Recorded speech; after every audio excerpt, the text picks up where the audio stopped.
कुछ साल पहले यूट्यूब पर प्रैंक वीडियोस का गजब का ट्रेंड चल रहा था।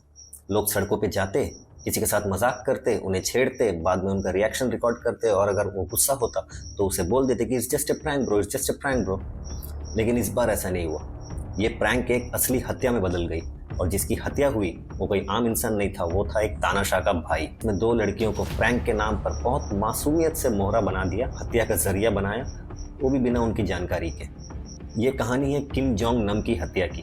2015 से 2017 के बीच में YouTube पर प्रैंक वीडियोस का गजब का ट्रेंड चल रहा था। कोई अनजान लोगों के सामने जाके गिर पड़ता, कोई नकली चोरी करता और फिर कैमरे में उनकी रिएक्शन को रिकॉर्ड कर लेते और इंटरनेट पे डाल देते। बस इस तरह के वीडियोस को करोड़ों व्यूज, लाखों सब्सक्राइबर्स और कुछ ही मिनटों में वायरल कंटेंट, और क्या चाहिए। अब क्योंकि इसी तरह के वीडियोस काफ़ी पॉपुलर हो रहे थे उस वक्त, तो एक यूट्यूब चैनल ने सोचा कि हम कुछ अलग करते हैं। लेकिन जो अलग उन्होंने किया वो इतिहास बन गया। 12 फरवरी 2017 मलेशिया का कैपिटल कुआलालंपुर में एक हार्ड रॉक कैफे है। वहाँ पे एक 22 साल की लड़की थी जिसका नाम था सिटी आयशा। वो उस कैफे में अपने दोस्तों के साथ जन्मदिन मना रही थी। सिटी आयशा एक्चुअली इंडोनेशिया की एक गरीब फैमिली से थी, ना पढ़ाई ना स्कूल, बस उसका एक ही सपना था कि पैसे कमाना। काम की तलाश में वो मलेशिया आई और एक होटल में मसूस यानी कि मसाज पार्लर में काम करने लगी। इसी दौरान उसे काम करते हुए एक आदमी मिलता है जिसका नाम है जेम्स। उसने बताया कि वो जापानीज प्रोड्यूसर है और वो यूट्यूब प्रैंक वीडियोस बनाता है। उसने सिटी को ऑफर दिया कि तुम लोगों के साथ मजाक करो, उनका रिएक्शन रिकॉर्ड करो और बदले में हम तुम्हें पैसे देंगे। सिटी ने भी सोचा क्यों नहीं, बस लोगों को हंसाना है, खुद भी हंसना है, थोड़े बहुत पैसे भी मिल जाएंगे और फेमस भी हो जाएंगे इंटरनेट पे, और क्या चाहिए। उसने तुरंत हाँ कर दी।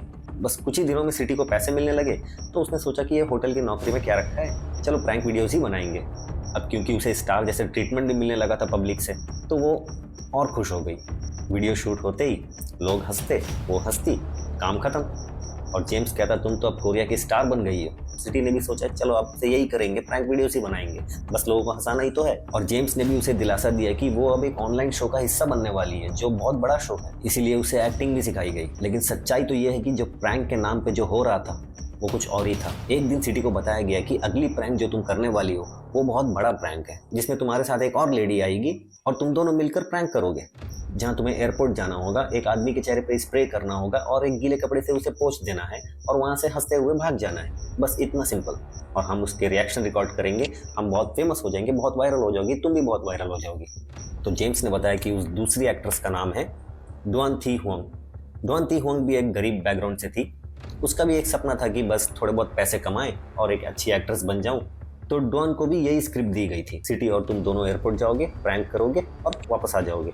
और दोनों को सेम स्क्रिप्ट दी गई थी और दोनों को बताया गया था कि ये सिर्फ एक प्रैंक है, डरने की कोई जरूरत नहीं है, हम बस रिएक्शन रिकॉर्ड करेंगे। 13 फरवरी 2017 कुआलालंपुर इंटरनेशनल एयरपोर्ट। सिटी और डॉन दोनों प्लान के मुताबिक एयरपोर्ट जाते हैं, एक आदमी के चेहरे पे स्प्रे करते हैं, सिटी उस आदमी के चेहरे पर कुछ छिड़कती है और डॉन गीले कपड़े से उसे पोंछकर दोनों हंस के उन्हें सॉरी बोलकर वापस आ जाते हैं। उन्हें लगता था कि ये तो जस्ट एक प्रैंक है, लेकिन प्रैंक करने के कुछ ही मिनटों में उस आदमी की हालत बिगड़ने लगी। उसे नजदीकी हॉस्पिटल ले जाया गया और थोड़ी देर बाद पता चलता है कि उसकी मौत हो गई। लेकिन जिस आदमी की मौत हुई थी, सिटी और डॉन दोनों ही उस बात से अनजान थे कि वो आदमी कौन है। जी हाँ, वो था किम जोंग नम। किम जोंग नम नॉर्थ कोरिया का supreme leader Kim Jong Un का सौतेला भाई था। माना जाता है कि किम जोंग उन को उसके सौतेले भाई से खतरा महसूस होता था, इसीलिए वो उसे रास्ते से हटाना चाहता था। लेकिन खुलेआम तो हत्या कर नहीं सकते, इसलिए इन्होंने एक ऐसी पॉलिटिकल प्लानिंग की जिसमें ये दो लड़कियों को मोहरा बनाया गया। जैसे ही हत्या हुई, जेम्स और बाकी के दो फेक प्रोड्यूसर्स वो देश छोड़कर भाग गए। लेकिन सिटी और डॉन को पुलिस ने गिरफ्तार कर लिया,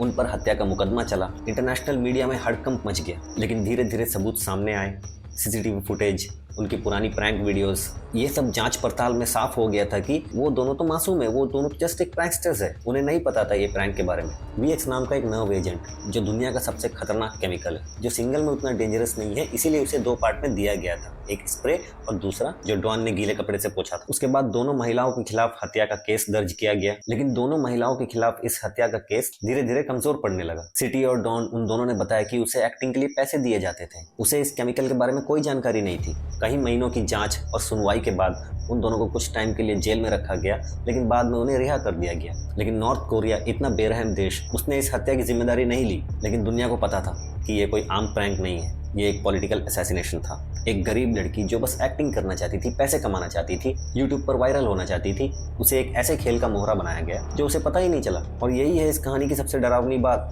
कि कैसे मीडिया, इंटरनेट और पॉलिटिकल प्लानिंग एक इंसान की ज़िंदगी बर्बाद कर सकता है।